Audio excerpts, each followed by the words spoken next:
Welcome, everyone. My name is Brittany Todd, and I'm a member of the Fabric Leadership Team. Thank you all for joining us today for the 9th installment in our Stitching Together Innovation with Fabric Users, led by KK Ramakrishnan, Shishang Shi, and Jaishi Chen. Before we begin, and you can go to the next slide, please. Before we begin, I would like to share a few housekeeping items. The webinar will include a live question and answer session following the presentation. Please note that the chat feature has been disabled. If at any point you have a question, please type it into the Q&A box at the bottom of your screen, and we'll answer it during the Q&A session. Last, this webinar is being recorded and will be shared with all the registrants. Next slide, please. We are joined today by our presenters, KK Ramakrishnan, Shishang Shi, and Jaishi Chen. KK is a distinguished professor of computer science and engineering at the University of California, Riverside. He joined AT&T Bell Labs in 1994 and was with AT&T Labs research from its inception in 1996 until 2013 as a distinguished member of technical staff. Before 1994, he was a technical director and consulting engineer in networking at Digital Equipment Corporation. Between 2000 and 2002, he was at Terra Optic Networks, Inc. as founder and vice president. Dr. Ramakrishnan is an ACM Fellow, an IEEE Fellow, and an AT&T Fellow, recognized for his fundamental contributions to communication networks, including his work on congestion control, traffic management, and VPN services. His work on deckbit congestion avoidance protocol received the ACM SIGCOMM Test of Time Paper Award in 2006, and he received the AT&T Technology Medal in 2012 for his work on mobile video delivery. He received the 2024 ACM SIGCOMM Award recognizing his lifetime contribution to the field of communications networks. He has published over 300 papers and has 186 patents issued to his name. KK received his MTech from the Indian Institute of Science in 1978, his master's in 1981, and a PhD in 1983 in computer science from the University of Maryland, College Park. Shishang Shi is an assistant professor in the Department of Computer Science at the University of Kentucky. He received his PhD from the Department of Computer Science and Engineering at UC Riverside. His research interests lie in the broad area of cloud computing, including serverless computing and its applications in the area such as cellular networks, NFV, and middleboxes. Jaishi Chen received his PhD from the State University of New York at Buffalo in 1998. He was a research scientist at Bellport Telcordia Technologies in Morristown, New Jersey, from 1998 to 2001. As a senior scientist at Telcordia Technologies, Piscataway, New Jersey, from 2008 to 2010. From 2001 to 2009, he was with the Department of Computer Science at National Hua University, Hsinchu, Taiwan, where he served as an assistant professor, associate professor, and full professor. Since 2010, he has been a faculty member at NYCU, formerly National Chiao Tung University. He is currently a chair professor and the Dean of College of Computer Science at NYCU.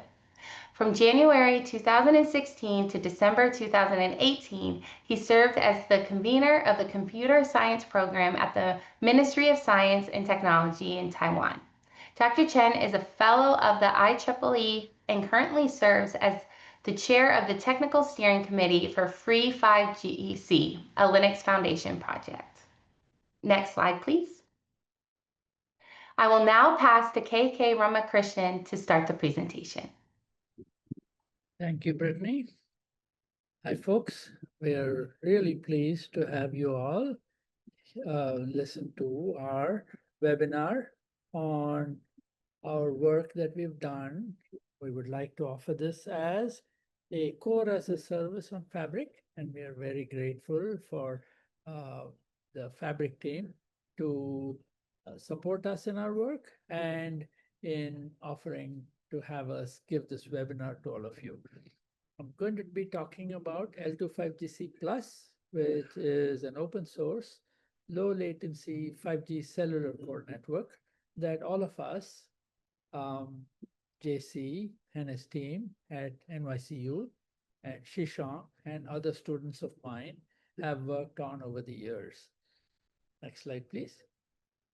The reason we work on the cellular network core is because we recognize the importance of cellular networks in our everyday use. Everybody uses cellular mobile networks. They've been evolving from being just used for voice communication with 2G to now using 5G essentially for everything that we used to do on the internet. And we use these mobile devices because they're so convenient. We call them user equipment or UEs that connect to everything on the internet, servers and cloud environments. We use it to access data, to make calls, and do everything else that we otherwise have been doing on the internet. And the way we connect to the cellular network is over the air interface, where the UEs connect to a outdoor or a cellular network base station, which is what we call a radio cell that has a limited geographical coverage area. We have gone on to, okay, and that cellular, the radio network then connects to the rest of the environment in the background. And primarily that radio network is connecting to the internet and all the services that it offers through what we call a core network. And that core network provides central control and management, and it really provides the, especially because of having to handle mobility, it acts as the anchor point for mobility.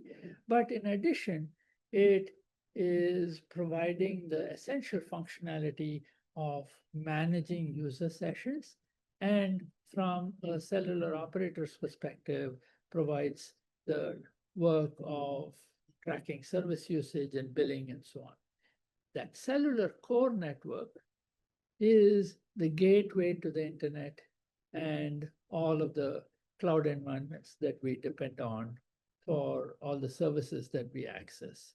Next slide, please. So if you look at the cellular core network, in the old days, that is with 2G and 3G, we basically had purpose-built appliances like the one you see here on the left. And as we moved from LTE and onto the 5G environment, we've evolved to having the core be a set of software-based virtualized functions.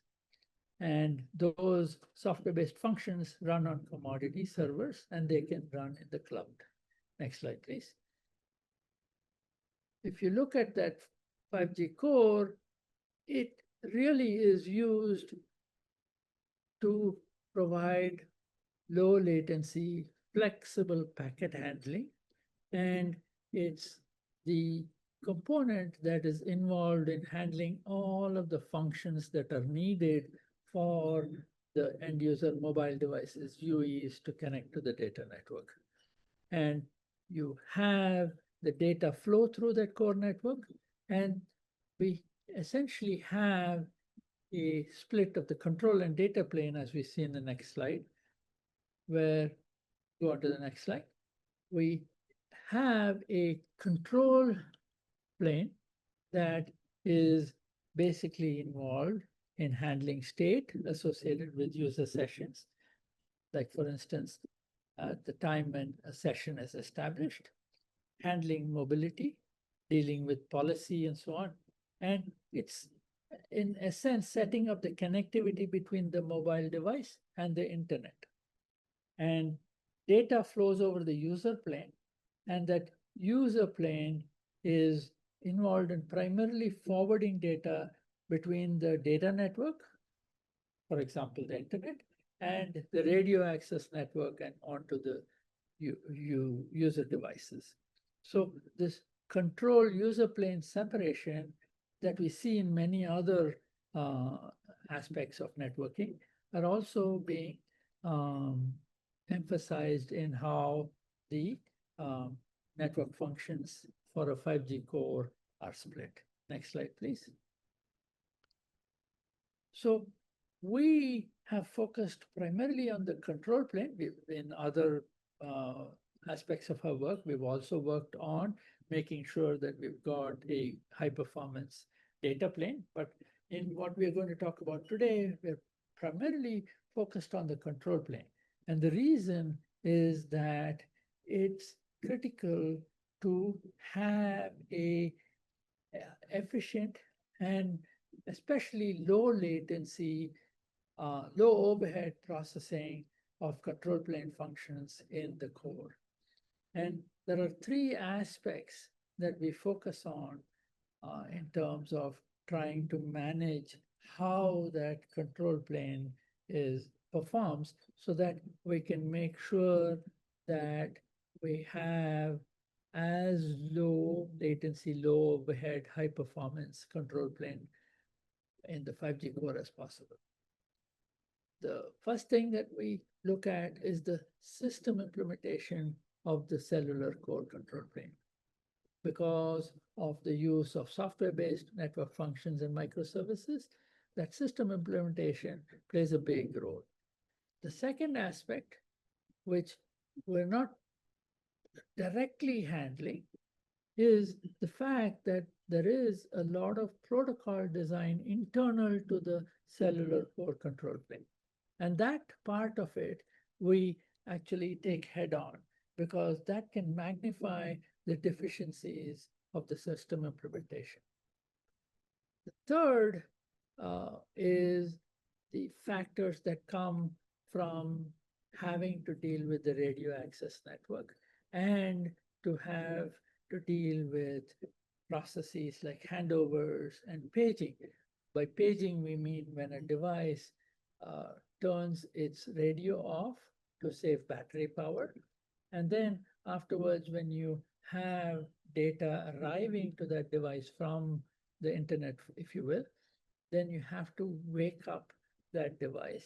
And you have to do that with as low latency as possible. And so there's a lot of complexity in the protocols that have been specified in 3GPP for the cellular core network for all these functions. And they actually involve a fairly complex virtual circuit-like communication over what we call GTP tunnels. And so we are especially cognizant of these tasks for handover and paging. Next slide, please.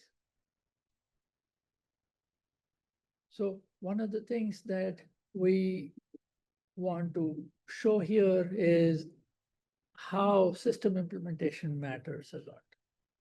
If you look at the 5G control plane, these network functions that we have are all coupled together. There is a lot of dependency of the different tasks. And if you look at how these network functions communicate, they communicate as if they are networked together, possibly communicating over a network link. What they are really are a set of microservices chained together. If you look, for example, the task of a UE and mobile device authenticating itself with the network, which is oftentimes part of a registration of the UE with the cellular network operator, you have a large number of interactions between the different network functions in the control plane. One for mobility, which is AMF, and the other network functions like AUSF and UDM and so on. The control plane network functions communicate over what we call a 3GPP service bus interface. And that service bus interface uses kernel-based HTTP REST API, which is very much like what you would do when you access a web server. And that increases control plane latency. So we look to see how we can speed up the communication among these NFs in the control plane. Next slide, please. The second component is protocol design. Let's look at handover. When a mobile device is handed over from one base station to another, these mobility events take fairly long to complete. And if you look at the protocol exchange, we see that there are almost 25 messages exchanged among all these network functions, plus the source and target base stations. And even a simple idle to active transition, which we call paging, when an end device is conserving power and we have to wake up the device to receive data, involves multiple messages, almost 15 messages. And all during that time, data packets have to be buffered at the core during that time. And so we are very cognizant of the fact that the change has to be quick so that packets can be forwarded without buffering delay. Next slide, please. And there is a third, especially important factor as we evolve to higher speed radio access links. And as we go from LTE to 5G, as we have gone from LTE to 5G, and as we expect that we'll go from 5G to the next generation, 6G cellular networks. We've evolved from having large macro cells that cover a large area to small cells. For instance, when we use millimeter wave, we have much higher bandwidth, lower latency from the radio network, but it has much smaller coverage areas.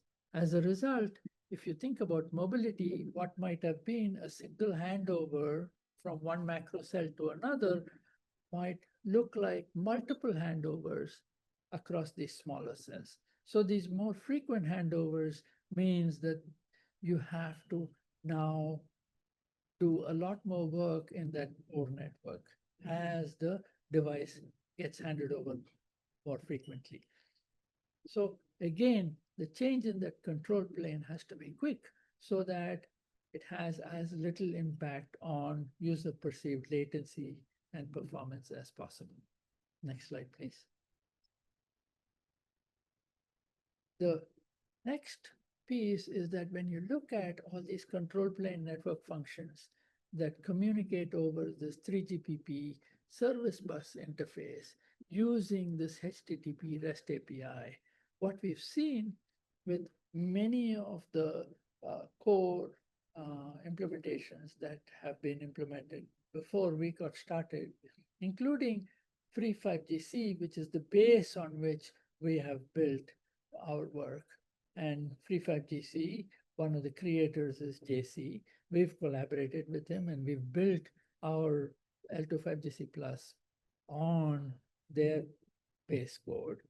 What we've observed with those existing approaches, because of the fact that they're using this SBI and the HTTP REST API, is that there's significant communication overhead when communicating between NFs because of data copying, having to do full protocol processing, having context switches when you go from the kernel to user space, having to deal with interrupts, having to serialize and deserialize data.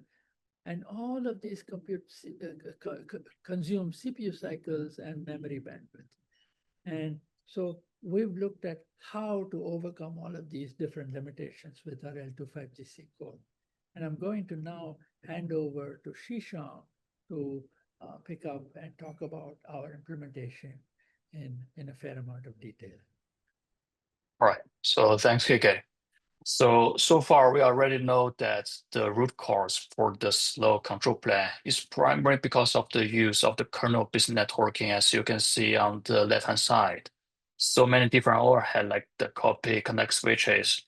So how can we solve this? If we know the kernel is the problem, then a straightforward way is to, why not we bypass the kernel and use a more lightweight communication approach between the 5G control plane network functions. And here what we use is, instead of passing the values which inevitably introduce the kernel, we do this pass by reference or the shared memory processing. And the key idea of the shared memory processing, if you pay attention to the right figure, what we do is we create a shared memory pool that is simultaneously accessible by different collocated network functions. The data is shared across these different network functions. And to enable the communication, what we need to do is to simply pass a pointer or reference, which the receiver function can use it to address and access the data in the shared memory pool. And by doing this way, if you look at or compare these two different approaches, you can see that using shared memory can avoid many overhead that is caused by kernel. And that is the key consideration for us to push this optimization in our core network. And the shared memory, this concept has been developed a lot. It first been used many years ago, probably 30 years ago, when people did do this multiprocessor things. And then people, they started whether they can use the shared memory to enhance or improve the network function virtualization, which primary goal is to achieve the line rate. And one representative network function virtualization framework that uses shared memory is the OpenNetVM, which was developed by KK and also the folks from the George Washington University. There's so many features of this OpenNetVM, which I couldn't cover here because this involves lots of details. But to give you a quick sense of the advantages of the OpenNetVM, please look at this right figure, which describes its architectural overview. So as you can see, there are two key points or two key components. The first is the POMO driver of the DPDK, which is a very high performance packet processing framework initialized by the Intel. And the key consideration of the POMO driver in DPDK is it enables the moving of the data between the network card and the user space. It could be a shared memory in the user space. And this movement doesn't involve the kernel. It's directly done end-to-end between the NIC and the user space shared memory pool. And once the packet arrives at the shared memory pool, it can be accessed directly by those network functions deployed as a user space process or container, if you prefer to use containerized workload. And that is the foundation for us to enable the shared memory processing. And by using shared memory processing, the benefit is very obvious. We can easily get tens of gigabits per second throughput and reduce latency to tens of microseconds. However, we cannot directly apply the shared memory I/O primitives from the OpenNetVM into our 5G core. There are several reasons, including the I/O primitive mismatch, the language mismatch, and also the lack of concurrent user session support. And I will cover this one by one and then explain how we overcome these difficulties. So the first mismatch is the primitive level mismatch, basically the conflict between the asynchronous and synchronous IOs. So what is the difference between these IO primitives? So take a look at the figure, these two figures on the right-hand side. So for asynchronous IO, if the caller thread or the source, the NAVs, maybe a thread in the source and NAV, it wants to send something to the receiver. After the caller that using the asynchronous IO, it issue or trigger these send operations, it will immediately return. That means it won't wait for anything from the callee or from the receiver side. But that is not the case for a synchronous IO. In a synchronous IO, after the caller invoke the send operations, after it transmits something to the receiver, it must wait for a response from a receiver before it can proceed its local executions. That is a huge difference. And the thing is that the shared memory I/O that offered by the OpenNetVM, it primarily focuses on the asynchronous I/O because it can avoid any blocking operations and can help us to get line rate much easier. But in the 5G core, because of the use of SPI, which is based on the HTTP REST APIs, and HTTP REST API is exactly request response. So there's an obvious conflict, and that is why we cannot directly use the asynchronous or this high performance shared memory I/O from the OpenNetVM. So the second limitation of the shared memory I/O in OpenNetVM is stateless. And the reason is also the same. Basically, the NFV, they focus on the layer 2 and layer 3 packet processing, which is stateless and not stateful oriented. So they don't need to worry whether they need to keep any state like in the layer 4. But that is not true for the 5G core NF functions, because in 5G core, we need to provide or maintain a state to differentiate different user sessions or different UEs. So we must keep that state. But because that is lack of in the stateless I/O design in the OpenNetVM, that is another headache which we need to overcome as well. And the third limitations or the conflict is this programming language incompatibility. So for the NFV-based framework, they want to get line rate, and they often use some low-level programming languages like the C or even C++. But many 5G core platforms, like FreeFireGC or A3SD Core, they use the high-level programming languages such as Golang to speed up their developing or reduce their developing effort, because these languages, they provide better and much easier use primitives to have reduced effort need to be put by those developers. So how can we solve this programming language conflict between the high performance NFV stack and also the upper layer Golang or Golang based 5G NF implementations? So that is another thing we need to overcome. And how we overcome this? Basically, what we do is, since there's so many conflicts and it's not a good idea to change either the upper layer applications or NFs or the underlayer I/O stack. So why not we provide a translation stack, or sometimes we call it as a shim layer, to interface the upper layer 5G NFs and the underlay I/O stack. And what we designed is a I/O layer called XIO. And the XIO take the advantage of basically some classical design philosophies that exist in the computer networks for so many years, the layering. As you can see, what we do is to provide first a socket API layer to abstract the complexity of the underlying high performance I/O stack using the shared memory. And on top of this socket-based API, then we build the HTTP REST APIs and also the 3GPP compliant SPI interface. And this makes the upper layer Golang-based 5G NFs to easily use the underlying high-performance C-based shared memory I/O without any modifications. And to address the language conflict, we basically use the Golang C-Go interface to do these translations between the C language and the Go language.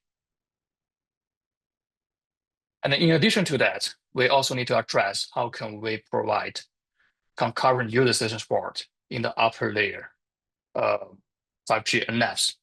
So what we do is same as how we play this POSIX socket and also support the concurrent user sessions. We also introduce the concept of the connections into our I/O stacks, the XIO stack. What we do is to maintain a stateful component, which is essentially a table to maintain the user session informations. And these user session informations are mapped to the connections. So once the I/O stack it receives a packet, it can do something similar to IP tuple lookup to identify which user session this packet or message belongs to and do the dispatching. And this can work perfectly or seamlessly with the upper layer NFs when they use the thread-based concurrencies. And this helps us to support concurrent user sessions handling in our 5G core. Okay, so here's the nutshell how we architect the Air2 5GC+, which is the name of our high-performance 5G core using the OpenNetVM. And at the bottom, you can see we use the OpenNetVM's shared memory IO interface to enable low latency and high performance communications between these individual 5G core NFs. And on top of that, we use the XIO interface to support the seamless integration between the upper layer Golang-based network functions under underlay C-based OpenNetVM IO stack. And we introduce a user session table to support stateful processings. This also enables the concurrent user session handling in the upper layer NFs. And the last one is the secure interface to mitigate those language conflicts between the upper layer and the underlayer. So that is the design details of the Air2 Unfortunately, because of the time limitation, there are many other details I'm not able to cover. So I would encourage you to look through the papers we published, including the XIO paper, which I listed here, and also the Air2 paper. So the evaluation, I will basically cover two evaluations. One evaluation is on the control plane, and another evaluation is on the user plans, basically how we do the QoS port. So in the control plane evaluations, we did this validation using a 3GPP compliant commercial testbed. This testbed was set up by the NYCU folks. We purchased the real UEs, which is basically some 5G dongles, and also use commercial oriented RU and CUDU and deploy the master RAM. And we focus on two events, the UE registration and the PDU session establishment. And we compare our design Air2 5GC+ with the free 5GC, which use the kernel-based SPI. And this is how this entire testbed looks like.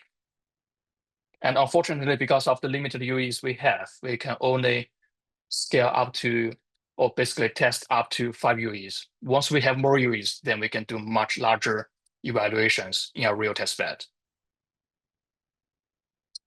All right, so here you can see the performance difference between the Air2 5GC+ and free 5GC with regard to these two distinct control plane events. The first is the UE registration, and the second is the PDU session establishment. And what we can see is that it's clearly that Air2 5GC+ is significantly better than the free 5GC regarding the control plane performance, because our shared memory-based IO interface can reduce the latencies, especially when handling multiple UEs when there are many concurrent processings within the core network. This is true for either UE registration and also for the PDU session establishment. So that is all about the control plane evaluations. And here, the next, we want to introduce how we improve the 3GPP specified QoS port. So in the 3GPP specified QoS port, its main purpose is to enable fine-grained control of network traffic. Basically, there are many user flows within the same session, and then how can we differentiate the treatment on the user flows that has QoS support and without QoS requirement. But there's one downside of the 3GPP specified QoS port. Basically, there's no guarantee on the fairness. But how do we want to guarantee this fairness? Or basically, which bandwidth we want to enforce this bandwidth? It's basically, if you consider a user session, right, and it may have many different user flows belong to the same session. Some flows is the QoS flow. Some other flows, they are the non-QoS flows. And if the QoS flow, they are not able to consume all the aggregated bandwidth within that user session, there will be some additional or excise bandwidth, right? So how can we share this additional bandwidth between the QoS flow and non-QoS flow? Because non-QoS flow, it also want to deliver guaranteed, not guaranteed, but has to complete its flow to enable or basically achieve the completion of the user service rate. So that thing is missed in the current 3GPP specifications, and we want to enhance it. So how did we do that? What we did is, in addition to have this TRTCM, which include a meter and polisher to enforce the QoS rules based on 3GPP, we additionally have two traffic shapers using the token bucket.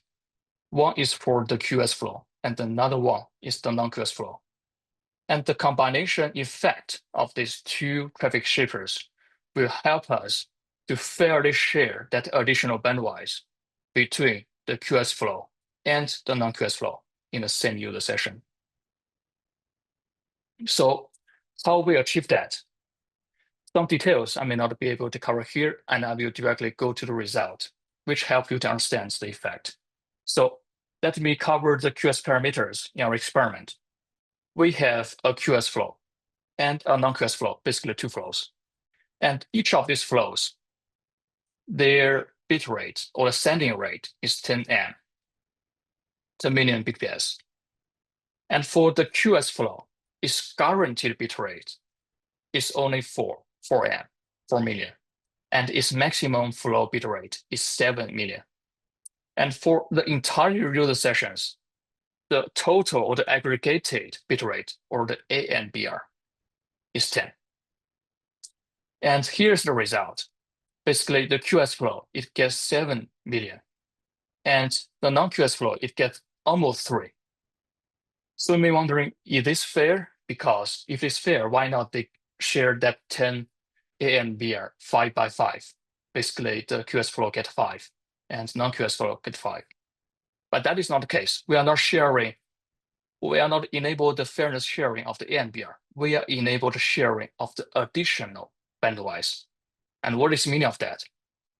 So see, because the QoS flow is sending rate is 10, right? And its guaranteed flow bit rate is 4, and MFBR, the maximum flow rate, 7. So it can only get up to 7 million BPS for its guaranteed flow bit rate. And that means, it will only get 4 million BPS for its guaranteed flow bit rate. And that means there's 6 additional bandwidth remains in that session rate. And here's our fairness enhanced QoS port coming into place. We will enable the fairness sharing of this additional 6 bandwidth between the QoS flow and non-QoS flow. And that means the QoS flow will get 3 million BPS out of that 6 million. And the non-QoS flow will also get 3 out of that 6. So eventually you can see that the QoS flow receives 7, basically 4 plus 3, and the non-QoS flow gets 3. And that validates the effectiveness of our fairness guaranteed sharing of the additional bandwidth in our QoS port, which goes beyond the 3GPP specified QoS port. So that is the user plan evaluations. And next, I will hand over to Jesse to discuss the roadmap of the LGFGC Plus, and then we will move to the demo. Okay. Please go ahead, Jesse. Okay, thank you, Xixia. So we have shown that the layer design in XIO can facilitate the upgrade of L2 5GC Plus by leveraging the latest network function implementation from FreeFiGC. And the roadmap of L2 5GC Plus includes the QoS support in user plan, 5G core network slicing, and the 3GPP release 17 compliance. And we are all working on all of them now. And most importantly, the next goal is to release the NRDC by the end of July. Next, please. Before we show you the demo, let me very quickly describe to you what we are going to see in the demo. First, we will describe the cluster configuration on Fabric testbed. Next, we will show the detailed setup of how to deploy L2 5GC Plus control plane network functions and the user plane network functions on the cluster on the created cluster. Then we will show how to run control plane events with L2 5GC Plus finally, we will show the QoS support in the user plan. So next, Shisha is going to show the demo. Okay, so the first slide I'm going to introduce is the testbed configurations on Fabric. So we choose three sites, as you can see here. One site in Washington, one site in New York, and one site in Massachusetts. The reason we choose these three geographically distributed sites is because we want to take a more real propagation delays across these different sites. And in each site, we deploy one VM. As you can see from this figure, in the Washington's node, we basically use it to deploy the UE and the RAM using a simulator. And in the New York site, we use a VM to deploy the core network, including the control plane functions and the UPF in our core network. And the last Massachusetts site, we deploy it as the DN node, like a web server or the iPerf server, which we will use in the QoS evaluations. For each VM, it consists of 16 cores, 64 GB RAM, and also 100 GB disk. So there are many other configurations, basically how we should install the control plane and the user plan on the CN node and how to install the UE run SYN. I'm not able to cover that because of time limits, but we will provide artifact and also a core network service on Fabric to simplify the use of our core network. So you don't need to go through that hassling process to configuring these different components. So here, this slides, what I'm going to introduce is how should we configure the subscriber informations by using the web consoles. Basically, we can create some UE informations into a database, and then when we do the registrations, they will be matched with each others and do the authentication in our core network, like through the AUSF. And let me play this video. So we have very nice web console developed by FreeFiveGC teams, and we can easily adopt that because we use the XIO, which supports the seamless integration. And here you can see we create a user subscriber or the UE, and we can configure its IDs and also configure the bandwidth limitations in that user session, like the aggregated bit rate in that user session, which is set to 10 and also 10 for the both link and uplink, and for both the uplink and downlink, and also sets the flow rules, basically the IP filters and also the QoS indicators, including the upper layer and including uplink and downlink GBR and MBR, which will be useful when we enable that QoS for evaluations. And here, this user session is already created, and this QoS, you can see there are many different parameters we just input to specify the QoS setups. All right, so that is the configuration of the subscriber. And next, I'm going to show how should we run the R25GC Plus on the CN node located at that New York site. But of course, you can choose any site you want on Fabric. And in this first terminal, we are going to deploy the OpenNetVM or the OpenNetVM manager, which is the core component to manage all of this shared memory processing underneath. Its main responsibility is to enable the routing of the descriptors between the collocated network functions. And in the second terminal and third terminal, we will start the UPF-U and UPF-C. Note that we also apply the split within the UPF to split into the user plan and also control plan. And in the first terminals, we will just run the control plan navs, including the AUSM, AMF, SMF, NSSF, NSSF. As you can see here, all the control plan navs, they are registered to the NF managers, and they're being started up.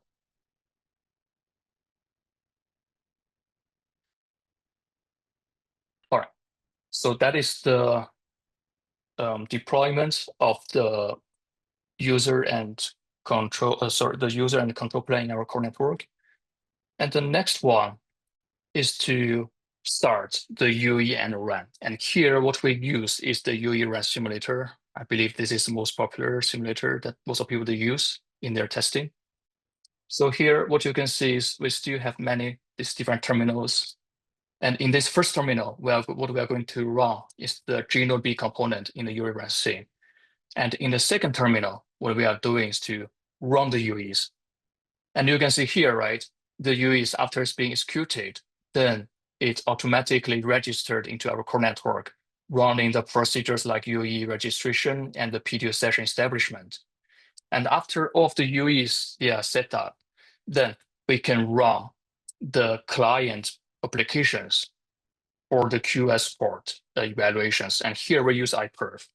And on the right-hand side, we already deployed two iPerf servers on the DN node. You can see here.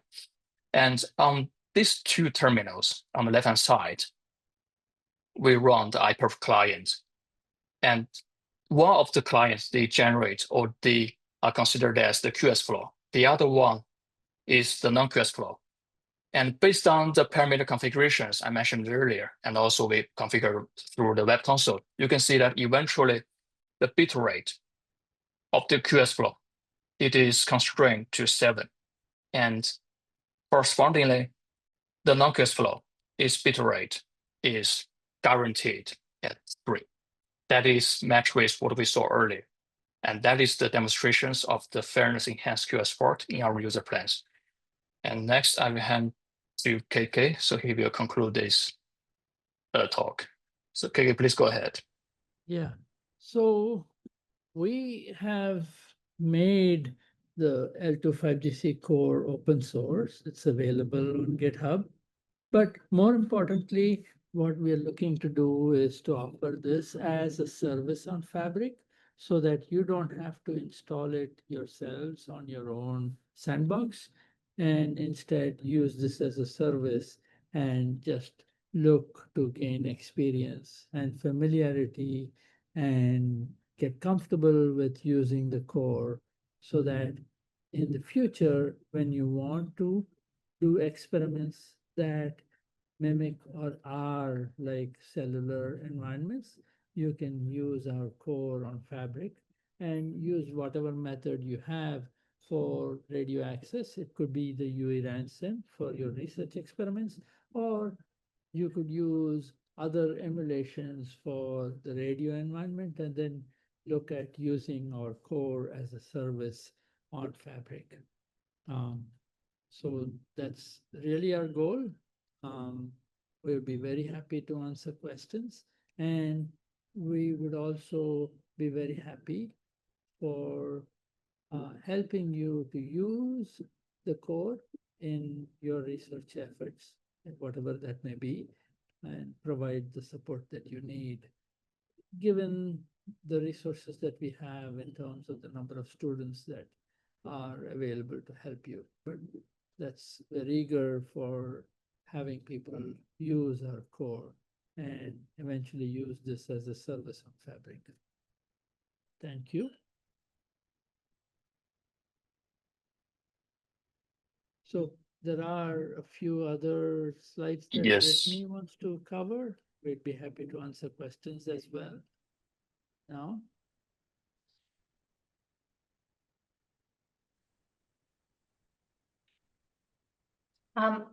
Thank you so much for that great presentation. We're now, as you mentioned, going to move to the Q&A session. So we'll begin with some questions that were submitted during the presentation, and we can now stop screen sharing to begin addressing those questions. Yes. So the first question is, can you use dev SHM volumes in Kubernetes deployments? I'll let Shishang maybe answer that. Shishang? So that is one thing. Basically, of course, you can use that, but the raw shared memory interface provided by the Linux kernel, it has several deficiencies compared to DPDK-based shared memory because that is optimized better than the POSIX shared memory you can easily get on the Linux, the original one. And also another thing that we use for DPDK is because of the RTU rings, which can enable faster descriptor transfers between the NFs. But on the Linux kernel, if you want to use that, then you need to develop your own ring-based or the produce consumer frameworks. So overall, what I would say is, yes, of course, you can use that, but it may not perform as good as the DPTK-based shared memory. Yeah, our goal is to extract the highest performance that you can get, both in terms of latency as well as in the data plane throughput, but particularly in the control plane latency. And we want to encourage people to look at using the DPTK environment. Great, thank you. The next question is, how does this shared memory approach address then HTTP REST API overhead? So that result, I believe, if you look at our XIO paper, we have a very comprehensive evaluations between the XIO and the raw kernel-based HTTP offered by that you use on the Linux. Basically, if I remember correctly, when we have many concurrent connections, the performance improvement, I mean the RPS, that is around at least 2 times better. If you compare the XIO-based HTTP and the kernel-based HTTP, that is what we observed before.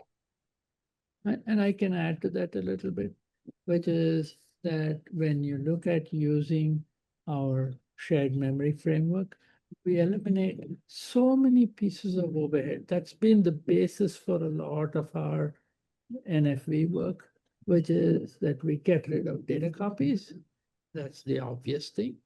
But in addition, all the work of serializing, deserializing, context switches, interrupts, all of those are eliminated. And as a result, when you look at the control plane, you end up shaving off a factor of 2 in terms of latency at the minimum. But as we scale, we actually see that the latency reduction with L25GC plus versus a kernel-based implementation is much, much better. And so there is a big benefit out of using this shared memory framework. Yes. And for the third question, I already Yes. saw that. So I I'll can go answer ahead. this question. Awesome. I'll go ahead and read it out. Do you Yeah. have an evaluation of I/O overhead when communicating to RAN interfaces? Yes. So we observed that when we do the evaluation with the commercial testbed, basically, if you remember, there's one slide I showed the real testbed that we deployed at the NYCU. So in that testbed, what I observed is, yes, there are many overheads comes from the RAM part, but it also varies between different events that we evaluate. For example, for the I remember for the UE registration part, the RAM actually dominated more compared to the PDU session establishment. That is one thing we observed before, but still we can get up to 1.4 improvement by switching the kernel-based SPI to our shared memory-based SPI. So our advantage still exists, even though considering the overhead of the RAM, or basically the overhead between the RAM and the core network. That is one thing. And another thing we observed is if we keep increasing the number of the concurrent UEs, then the overhead within a core network or the IO overhead within a core network, it will gradually dominate. Although in the commercial testbed, we can only test up to 5, but in the simulated testbed that we also evaluate, which is not shown here, this thing also exists. Basically, if we have more UEs, then there will be more IO overhead on the CN side or core network side, and that will have to, and that will basically let the CN overhead dominate the entire IO overhead compared to the RAM part. Let me add a little bit more, which is that there are functions that involve a large number of message exchanges over the air interface. And there, the RAN overhead, which we are not fixing, is going to play a big role. But there are other functions like registration, where you have a lot of communication among the network functions within the core itself. And even for that matter, there are other functions, even during the time when you have message exchanges during handover and paging, where there are a number of interactions that happen among the NFs within the core. And that's where the reduction in the overhead and the latency with our approach of shared memory helps tremendously. But yes, if you look at having a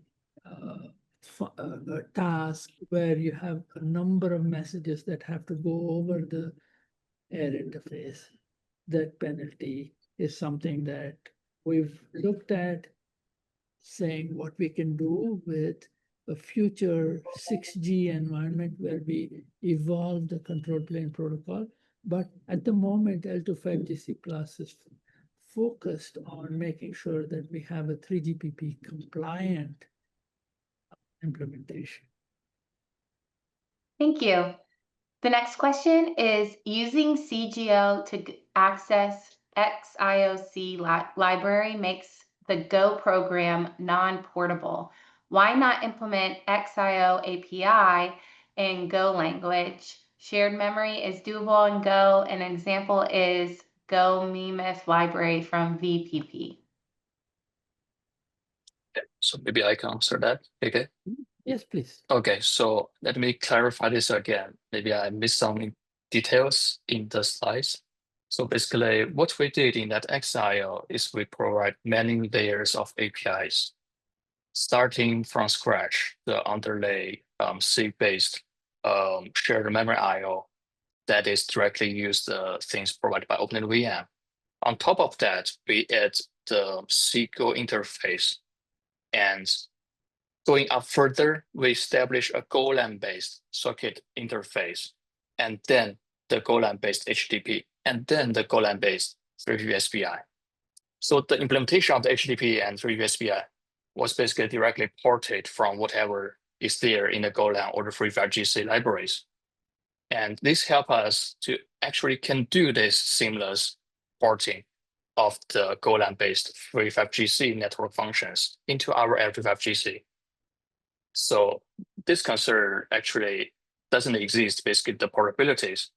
And for second questions in your major questions is, shared memory is doable in Go, yes. But actually what we do is provide a better high-performance shared memory I/O in Go language, but not using the VPP.